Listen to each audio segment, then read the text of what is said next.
Assalamualaikum warahmatullahi wabarakatuh. Sebelumnya perkenalkan, saya Siti Mariam dan rekan saya Fengles Marwan Maruwu. Kami dari Prodi Akuntansi Perpajakan semester 3. Di sini kami akan memenuhi tugas video presentasi mata kuliah Akuntansi Keuangan Menengah 1 dengan dosen pengampu Ibu Dwi Rahayu SEMSI. Di sini kami akan menjelaskan tentang Statement of Financial Position and Statement of Cash Flow. Di sini ada latar belakang. Laporan keuangan merupakan alat utama untuk menilai kondisi dan kinerja perusahaan. Dua laporan penting yang menjadi dasar analisis adalah Statement of Financial Position dan Statement of Cash Flow. Laporan posisi keuangan menggambarkan aset, liabilitas, dan ekuitas perusahaan pada suatu periode tertentu. Sedangkan laporan arus kas menunjukkan arus masuk dan keluar kas dari aktivitas operasi, investasi, dan pendanaan. Keduanya saling melengkapi dalam memberikan gambaran menyeluruh tentang likuiditas, solvabilitas, dan kemampuan perusahaan dalam menghasilkan serta mengelola kas. Pemahaman terhadap kedua laporan penting bagi mahasiswa akuntansi untuk menganalisis kinerja keuangan secara komprehensif. Di sini ada pengertian Statement of Financial Position atau laporan posisi keuangan. Laporan posisi keuangan atau Statement of Financial Position. Laporan ini juga disebut dengan neraca atau balance sheet yang menunjukkan aset, liabilitas, dan ekuitas perusahaan pada tanggal tertentu. Memberikan gambaran tentang sumber daya yang dimiliki, kewajiban kepada kreditor, serta ekuitas pemilik, dan membantu memprediksi arus kas masa depan. Di sini ada kegunaan laporan posisi keuangan. Laporan posisi keuangan digunakan untuk menghitung tingkat pengembalian atau rate of return dan mengevaluasi struktur modal perusahaan. Informasinya membentuk analisis dalam menilai risiko arus kas masa depan, likuiditas, solvabilitas, dan fleksibilitas keuangan perusahaan. Di sini juga ada batasan laporan posisi keuangan. Batasan laporan posisi keuangan sebagai besar aset dan liabilitas dicatat berdasarkan nilai historis bukan nilai wajar. Yang kedua, mengandalkan estimasi dan penilaian manajemen dalam beberapa pos. Yang ketiga, mengabaikan aset tak berwujud yang bernilai namun sulit diukur secara objektif. Di sini juga ada klasifikasi dalam laporan posisi keuangan. Klasifikasi dalam laporan posisi keuangan. Yang pertama ada tujuan, mengelompokkan pos-pos serupa untuk memperoleh subtotal yang signifikan dan menampilkan hubungan keuangan yang relevan. Yang kedua ada menurut IASB, laporan harus disajikan lebih rinci bukan hanya ringkasan, seperti total aset atau liabilitas. Lalu ada klasifikasi diperlukan agar penggunaan dapat menilai jumlah, waktu, dan ketidakpastian arus kas masa depan, serta mengevaluasi likuiditas, fleksibilitas keuangan, probabilitas, dan risiko. Perusahaan mengklasifikasikan pos-pos dengan cara 1. Memisahkan aset dan liabilitas berdasarkan karakteristik likuiditas yang berbeda. Yang kedua ada mengelompokkan aset menurut fungsi atau perannya dalam operasi utama perusahaan. Yang ketiga ada membedakan liabilitas berdasarkan jumlah, sifat, dan waktu jatuh tempo. Di sini juga ada unsur-unsur laporan posisi keuangan. Yang pertama ada aset. Aset sumber daya yang dikendalikan oleh entitas sebagai akibat dari peristiwa masa lalu dan dari mana manfaat ekonomi masa depan diharapkan. Yang kedua ada liabilitas, kewajiban entitas masa kini yang muncul dari peristiwa masa lalu. Penyelesaiannya diperkirakan mengakibatkan arus keluar dari banyaknya entitas daya yang mengandung manfaat ekonomis. Yang ketiga ada ekuitas, hak sisa atas aset entitas setelah dikurangi semua liabilitas. Di sini juga ada format umum penyajian laporan posisi keuangan. Ada aset tidak lancar, investasi. Di sini juga ada format laporan posisi keuangan. IFRS tidak menetapkan urutan atau format baku dalam penyajian laporan posisi keuangan.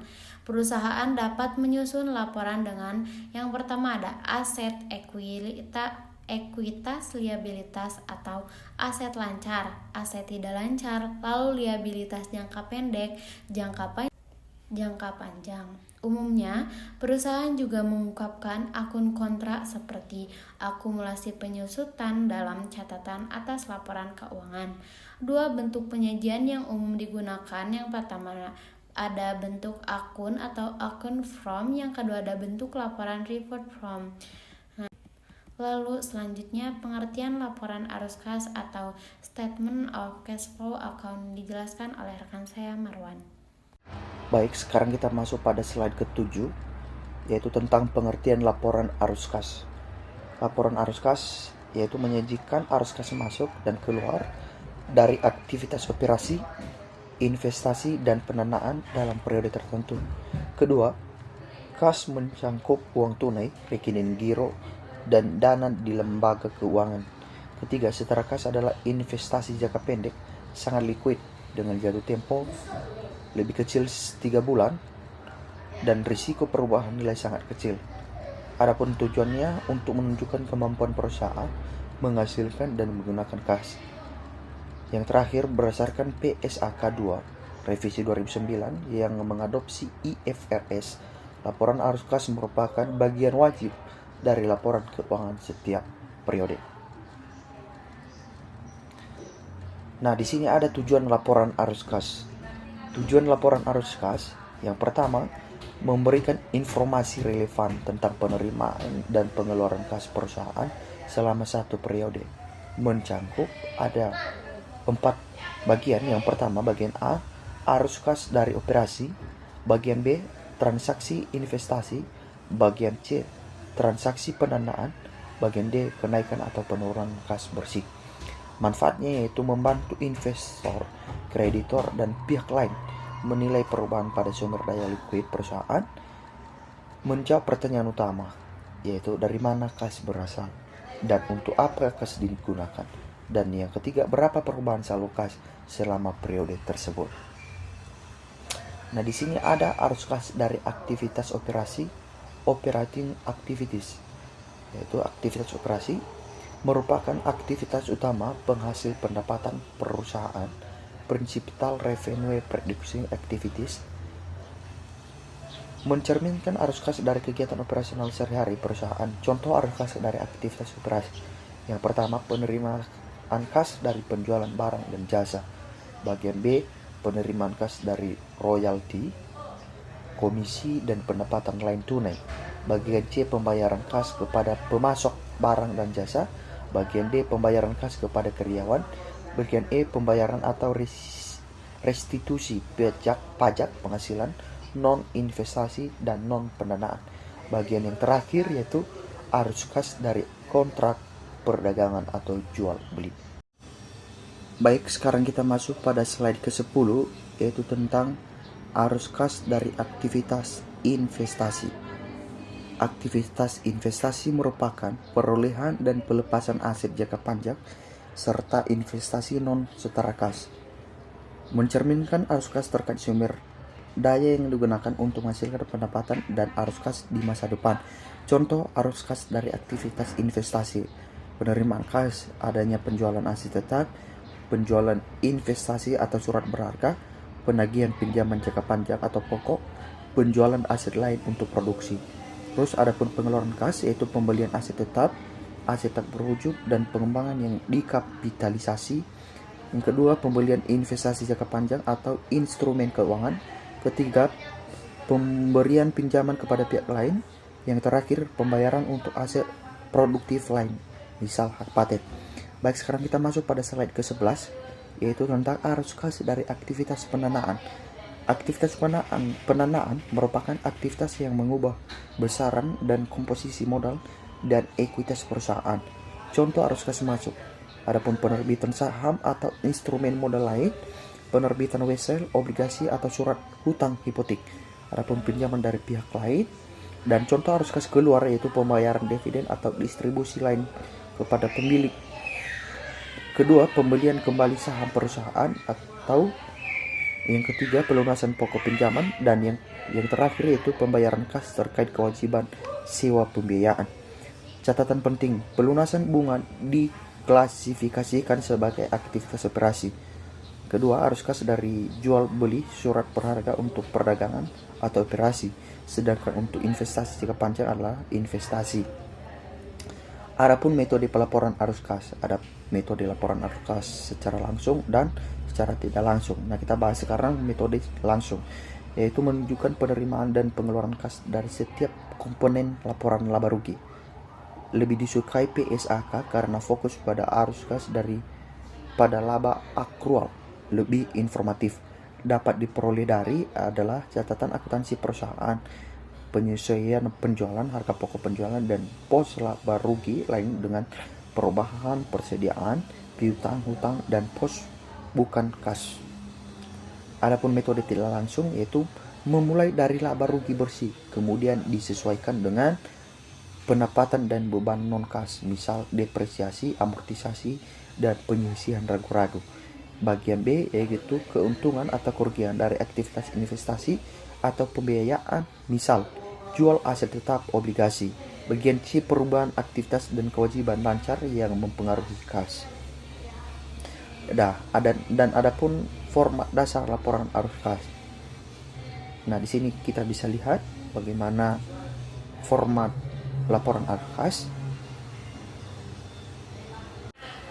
Baik, sekarang kita masuk pada slide yang ke-13 yaitu tentang gambaran penyusunan laporan arus kas. Dari aktivitas operasi, pertama hitung kas yang diterima atau dibayarkan dari operasi. Contoh, ada penambahan piutang usaha atau kurangi laba neto sebesar 41.000 US dollar, penambahan utang usaha atau tambahan laba neto sebesar 12.000 US dollar, kas dari operasi sebesar 10.000 US dollar.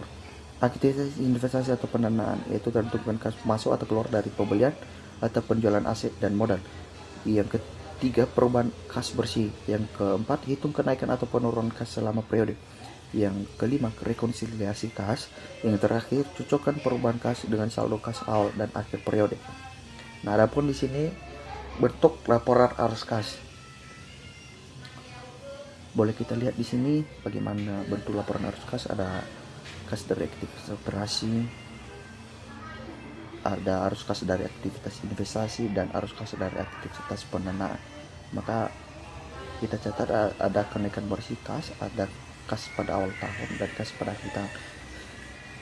Boleh kita lihat di sini bagaimana bentuk laporan arus kas dan kita pahami bagaimana bentuknya. Selanjutnya, aktivitas non kas yang signifikan. Tidak semua aktivitas perusahaan yang melibatkan kas. Contoh aktivitas non kas yang signifikan adalah sebagai berikut. Ada penerbitan saham biasa untuk membeli aset. 2. Konversi kewajiban menjadi saham biasa. Yang ketiga, penerbitan utang untuk membeli aset.